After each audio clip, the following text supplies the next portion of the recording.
বন্ধুরা,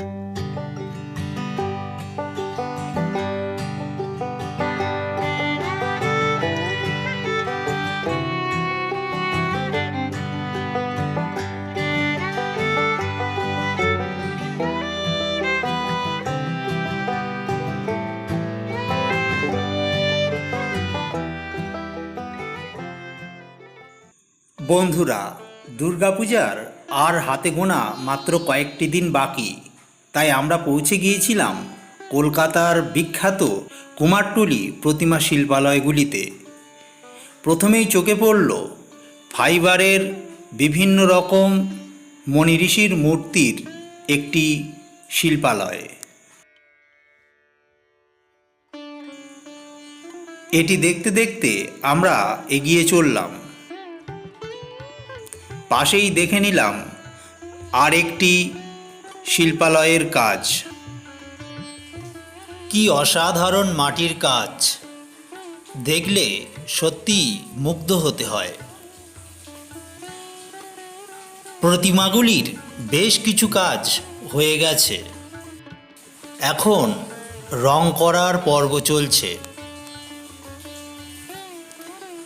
এই স্টুডিওতে দেখতে পেলাম ছোট বড় মাঝারি বিভিন্ন ধরনের দুর্গা প্রতিমা। এরপর চলে গেলাম পাশের আর একটি স্টুডিওতে। সেখানেও দেখতে পেলাম বেশ কিছু ছোট ছোট দুর্গা প্রতিমা।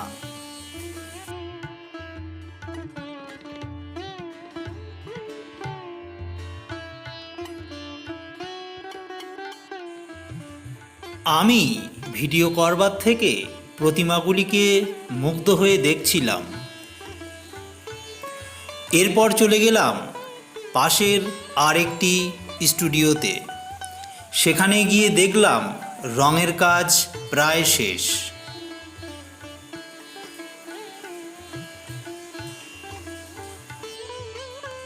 অসাধারণ সাজসজ্জা এবং বিভিন্ন রকম রঙের বাহারে প্রতিমাগুলিকে অসাধারণ লাগছিল। এই স্টুডিও থেকে বেরিয়ে সামনে একটু এগিয়ে যেতেই চোখে পড়ল রাজা রামমোহন রায়, পণ্ডিত ঈশ্বরচন্দ্র বিদ্যাসাগর, স্বামী বিবেকানন্দের ভাস্কর্য, যা সত্যিই জীবন্ত মনে হচ্ছিল।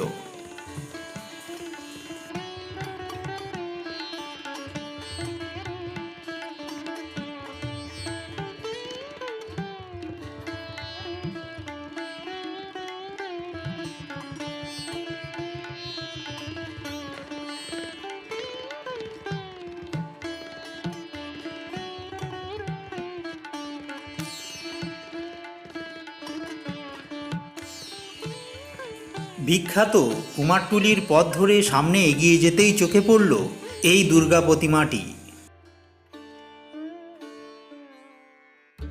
স্টুডিওর ভেতরে দেখতে পেলাম সমস্ত প্রতিমাগুলির কাজই প্রায় 80% শেষ হয়ে গেছে।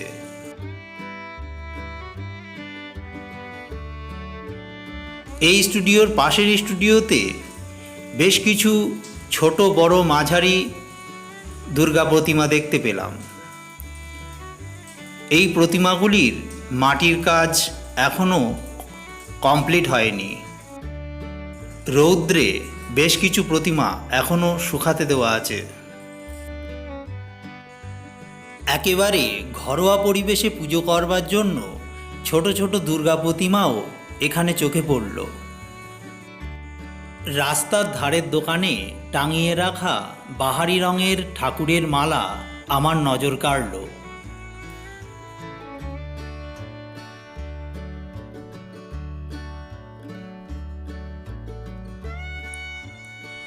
ঘুরতে ঘুরতে অন্য আরেকটি স্টুডিওর সামনে গিয়ে দাঁড়ালাম।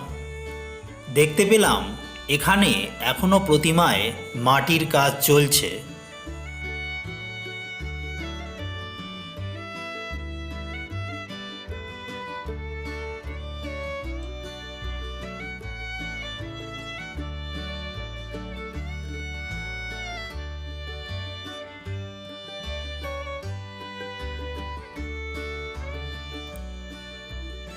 কিছু স্টুডিওতে আবার রঙের কাজ প্রায় শেষ বললেই চলে। এখন অলংকার এবং পোশাক পরালেই ঠাকুর প্রায় কমপ্লিট হয়ে যাবে। কুমারটুলির শেষ প্রান্তে গিয়ে দেখতে পেলাম বিশাল এক চালার দুর্গা প্রতিমা। প্রতিমাটি নির্মাণ এবং রং করবার জন্য বাঁশ দিয়ে তাক বানানো হয়েছে। এ এক বিরাট কর্মযজ্ঞ।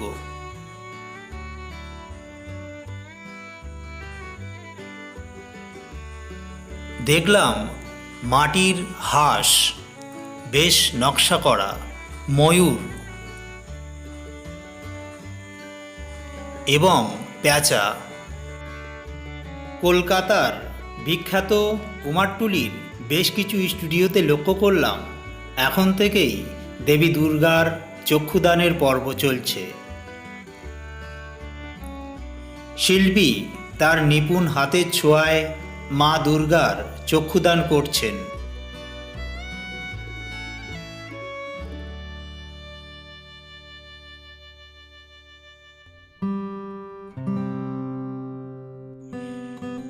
এই স্টুডিওতে এসে দেখলাম একচালার মা দুর্গার রং করা থেকে শুরু করে সাজসজ্জা সবই প্রায় শেষের পথে।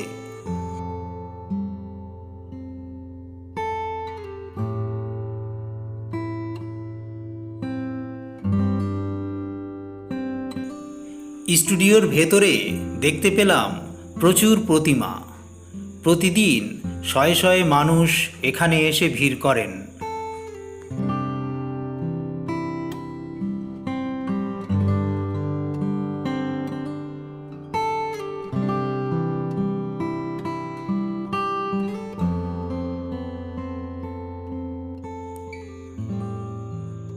কিছু স্টুডিওতে দেখতে পেলাম এখনো মাটির কাজ চলছে।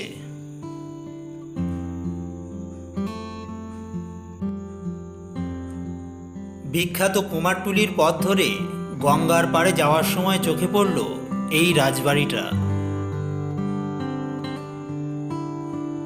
তারপর আমরা গঙ্গার পাড়ে গিয়ে বেশ কিছু সময় বসে রইলাম। দেখতে পেলাম দূর থেকে একটি যাত্রী বোঝাই জেটি পাড়ে আসছে। গঙ্গার পাড়ের মনোরম পরিবেশ এবং প্রাকৃতিক মৃদুমন্দ বাতাস আমাদেরকে খুবই প্রফুল্ল দান করছিল।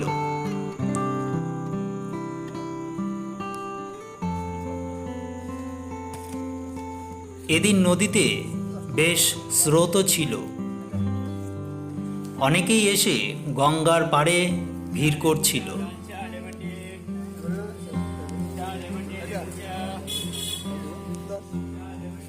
আমরা তিন বন্ধু পাঁপড়ওয়ালার কাছ থেকে পাঁপড় ভাজা কিনে খেতে খেতে গঙ্গার পাড়ের প্রাকৃতিক সৌন্দর্য উপভোগ করতে লাগলাম। আর এরই সাথে শেষ হলো কুমারটুলির ঠাকুর দেখা। বন্ধুরা সবাই ভালো থাকুন, সুস্থ থাকুন। আর এই ভিডিওটি ভালো লাগলে চ্যানেলটি সাবস্ক্রাইব করতে একদম ভুলবেন না। ধন্যবাদ।